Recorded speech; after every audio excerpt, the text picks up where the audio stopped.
Bonjour à tous, bienvenue en direct sur Public Sénat pour une nouvelle édition de Sénat 360. Voici les titres.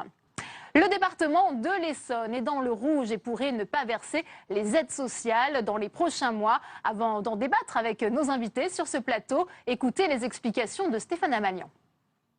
Les aides sociales menacées en Essonne. Enfants en difficulté, personnes âgées ou adultes handicapés pourraient ne pas percevoir leur allocation. Le département serait dans l'incapacité de payer une partie des aides sociales pour la fin de l'année 2015. En cause, une mauvaise gestion financière du département par les socialistes. C'est ce qu'affirme François Durovray, président républicain du département, élu en avril dernier. Sa proposition, étaler le versement des aides sociales sur les 6 prochaines années avec les intérêts. Mauvaise solution pour Jérôme Guedj. L'ancien président du département défend son bilan financier et dénonce un choix politique. Le département accuse pourtant une dette de près d'1 milliard d'euros à laquelle s'ajouterait une dette cachée de 108 millions d'euros. Des chiffres qui justifieraient l'échelonnement des dépenses sociales. François Durovray a assuré que la Chambre régionale des comptes était d'accord sur le principe. Déclaration démentie par le président de la juridiction financière.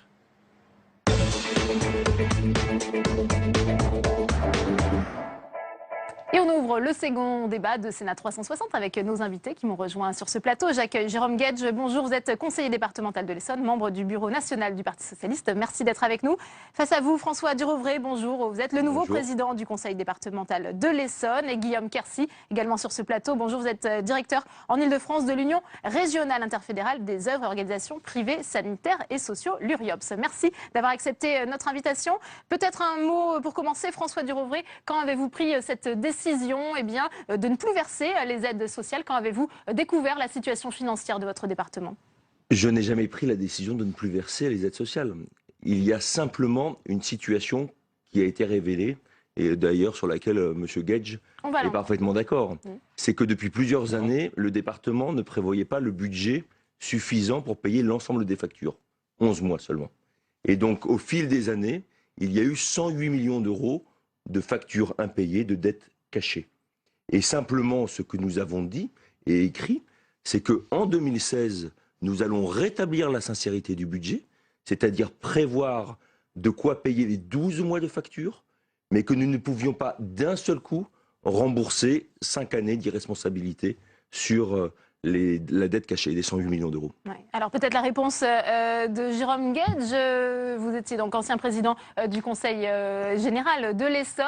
Vous avez été surpris en découvrant la situation financière décrite par votre successeur? Non, j'ai été surtout surpris par la posture et l'attitude qui est celle de François Durovray, qui je trouve n'est pas bonne pour le département de l'Essonne dans son ensemble. Faire croire que le 8e département le plus riche de France est au bord de la faillite, comme vous le criez matin, midi et soir, c'est une manière pour vous de vous défausser de vos responsabilités. Je trouve ça juste regrettable. Vous avez gagné les élections, très bien, prenez vos responsabilités, mais ne cherchez pas à vous défausser et à inventer des arguments. Et en l'espèce, je le dis, il y a quelque chose d'un peu indécent à parler de budget insincère. La Chambre régionale des comptes. Vous l'avez reconnu. Non, à aucun moment. En séance publique. Non, à aucun moment. Non, mais le préfet. Non, mais attendez. C'est vrai que vous avez des discours différents selon que vous êtes sur les plateaux de télévision. La preuve, on vient de le voir dans ce reportage, Monsieur Durovray, si je peux m'exprimer, je vous ai pas interrompu. Allez-y, Jérôme Guedj, allez-y. La preuve, c'est que vous écrivez à toutes ces associations qui malheureusement sont prises en otage pour leur dire voilà un plan d'appurement que j'ai fait valider par la Chambre régionale des comptes. Et la réponse cinglante qui atteste justement de votre mauvaise foi permanente, c'est le président de la Chambre régionale des comptes, comme le préfet, qui disent « Ah mais pas du tout, c'est lui qui décide et il prend ses responsabilités. » Et encore une fois, moi je m'en fiche de notre querelle politicienne. Moi ce qui me pose problème, c'est ce que vous infligez aux associations et aux établissements à qui vous demandez aujourd'hui de devoir supporter votre décision. Oui. Et j'ajoute un dernier élément. Parce que la politique, c'est faire des choix. Vous en avez fait un dès votre arrivée. Alors que vous connaissiez la situation, vous l'avez dit, votre première décision a été de créer un fonds exceptionnel d'aide aux communes de 22 millions d'euros. Donc les choses sont limpides. Vous aidez les communes, 22 millions d'euros, et vous pénalisez le handicap, les personnes âgées. François Durovray, avant de vous donner la parole, on va donner la parole à Guillaume Quercy. Est-ce que vous avez reçu une lettre du président du département qui menaçait effectivement de ne plus verser ces aides? Alors, tout d'abord, je voudrais simplement indiquer que pour ce qui nous concerne, dans les mondes associatifs, on a plutôt tendance à être pragmatique, à être rationnel, à essayer de se tenir à l'écart de discussions enflammées qui vraisemblablement font appel à d'autres enjeux que ceux qui concernent directement nos associations. Pour ce qui nous concerne, on accompagne des publics fragiles, personnes âgées dépendantes, personnes handicapées, protection de l'enfance. Et effectivement, nos adhérents ont reçu au cours du mois de décembre, le 28 décembre très exactement, un courrier du président du conseil départemental les informant de la situation qui vient d'être décrite à l'instant et leur indiquant individuellement quel était le montant de la dette estimée par les services du conseil départemental. Et sur ce point, il y a discussion puisque tous les adhérents ne sont pas d'accord avec les chiffres qui sont présents dans ces courriers. Parfois c'est un peu plus, parfois c'est un peu moins. Mais en tout état de cause, leur indiquant quel était le montant de sa dette et indiquant que ne pouvant les régler, le montant de ces factures totales serait honoré sur les 6 prochaines années. La conséquence évidente pour n'importe quelle entreprise, qu'elle soit associative ou pas, qui doit équilibrer sa trésorerie, c'est, je vais y venir, pour les associations, c'est évidemment de pouvoir avoir les produits des charges qu'elles ont engagées pour accompagner, encore une fois, les personnes âgées, les personnes en situation de handicap. Donc, ce que demandent les associations, c'est quelque chose d'assez simple, qui s'opère dans tous les départements, qui est d'être réglé de leurs factures sur le registre de l'aide sociale. Ouais. Pour ce qui est des collectivités territoriales, nous observons dans notre courrier que c'est une dépense obligatoire et nous nous insurgeons, mais au plan national, pas simplement régional, parce que cette affaire concerne des établissements aussi en dehors de l'Essonne, parce que des Essonniens peuvent être hébergés ailleurs. On s'insurge parce que on pense effectivement que la priorité n'est probablement pas d'affaiblir les établissements qui accompagnent des personnes fragiles. Que répondez-vous à Guillaume Quercy qui vous rappelle sur ce plateau cette obligation qui est faite justement au département et à la région de régler ces organismes? Et c'est une obligation à laquelle le département de l'Essonne ne répondait plus depuis un certain nombre d'années. Et c'est ça qui est parfaitement honteux. Pourquoi? Parce que M. Guedj venait sur les plateaux de télévision lorsqu'il était président du Conseil général pour faire son plaidoyer pour les vieux. Et c'est lorsqu'il revenait sur le territoire en Essonne, il ne prévoyait pas les budgets suffisants pour payer les établissements pour personnes âgées, personnes handicapées.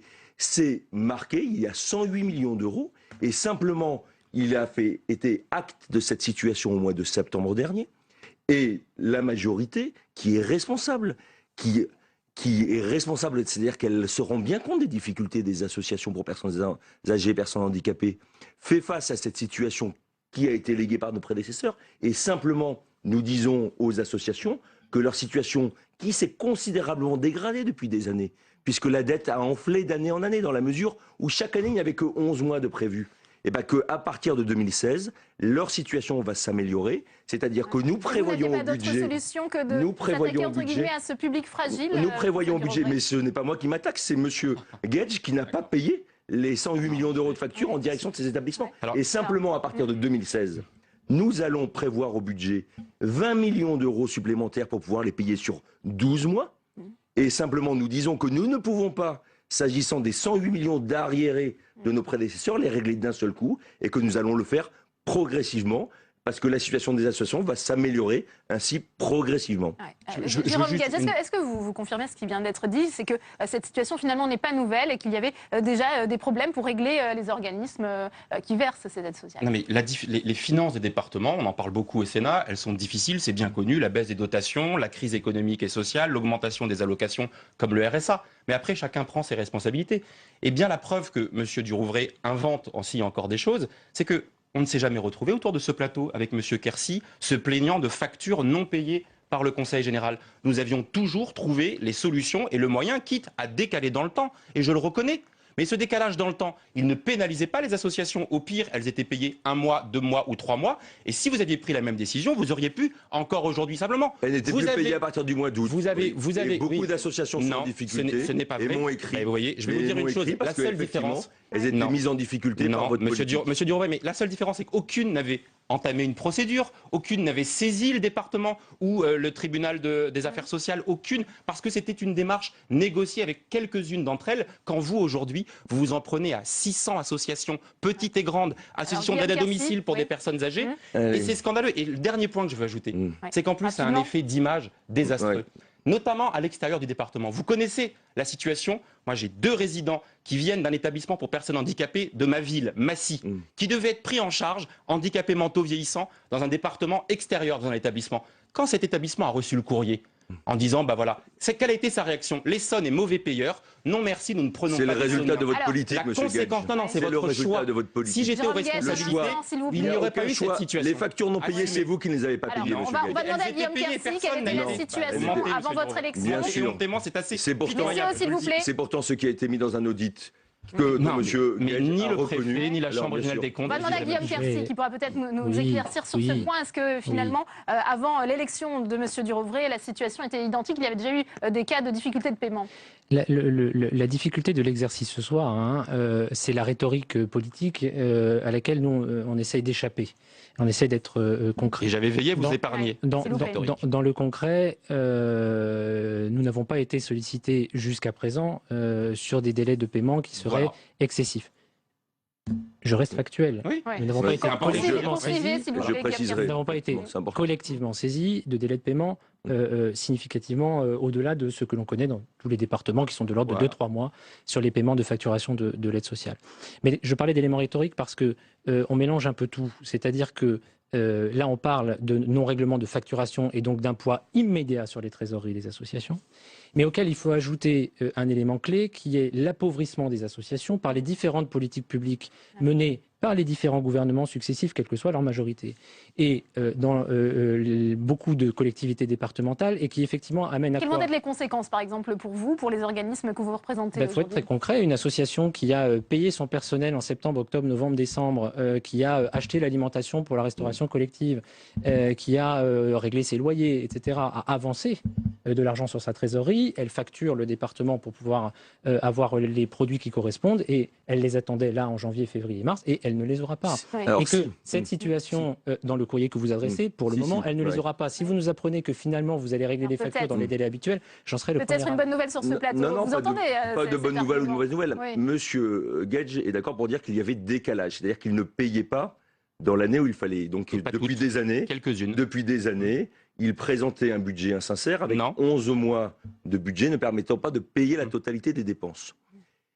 Et donc, il y a un certain nombre d'associations qui se trouvent avoir une dette vis-à-vis... le département a une dette vis-à-vis de ces associations à hauteur de 108 millions d'euros. Prenons l'exemple d'un établissement à qui le département, au 31 décembre 2015, devait 100 000 euros. 80 000 euros en 2014, 100 000 euros en 2015. Simplement, au 31 décembre 2016... nous ne lui devrons plus que 80 000 euros. Sa situation va s'améliorer grâce aux efforts faits par le département à partir du budget 2016, puisque nous allons rajouter 35 millions d'euros pour faire face aux dépenses qui n'avaient pas été engagées et payées par nos prédécesseurs. Et comment vous allez les financer finalement? Nous allons les financer par un certain nombre d'efforts qui vont être débattus lors de la séance publique du 25 janvier, parce que nous estimons effectivement que notre première responsabilité, c'est d'agir dans le champ de l'action sociale et notamment dans le champ des personnes âgées et personnes handicapées. Nous faisons face à nos responsabilités, contrairement à la majorité précédente qui ne prévoyait pas les budgets suffisants pour payer ces établissements et qui les mettait en grave difficulté. Vous aimez tellement les dépenses sociales que votre première décision, monsieur Durovray, a consisté pour 2016, ça a déjà été voté, de baisser de 6 millions d'euros les dotations pour ces mêmes établissements en fixant un taux directeur de 0%. Pour cette année, c'est la première fois. Il est de moins 1% dans le Val d'Oise. Non mais par rapport à la situation précédente, vous avez décidé, et c'est la double peine pour eux. Et je le dis, les choses sont limpides.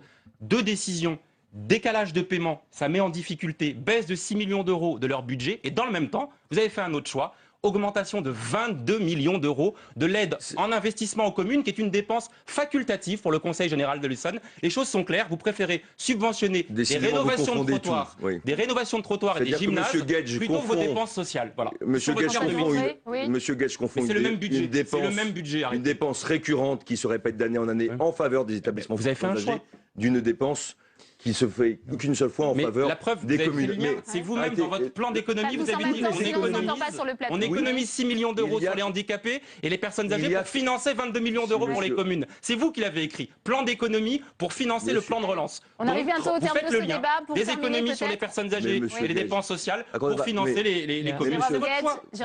S'il vous plaît, Guillaume Quercy, si vous souhaitez aussi s'exprimer, on l'a invité, on lui donne la parole. Je parlais de pragmatisme. Effectivement. Vous mêlez 2 sujets et c'est assez pénible pour les associations excellentes gestionnaires que nous représentons.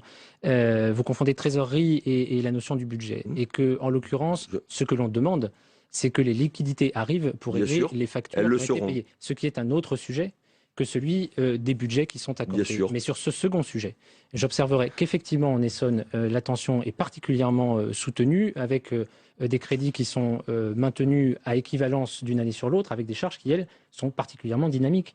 Pourquoi ? Parce qu'on a des conventions collectives à appliquer, qu'il convient donc de respecter l'ancienneté des salariés, qu'il convient de respecter leurs qualifications, que nous essayons d'améliorer sans cesse la qualité dans nos établissements, la qualité des soins, la qualité des accompagnements, que ça a un coût de formation, d'accompagnement, de coordination, etc.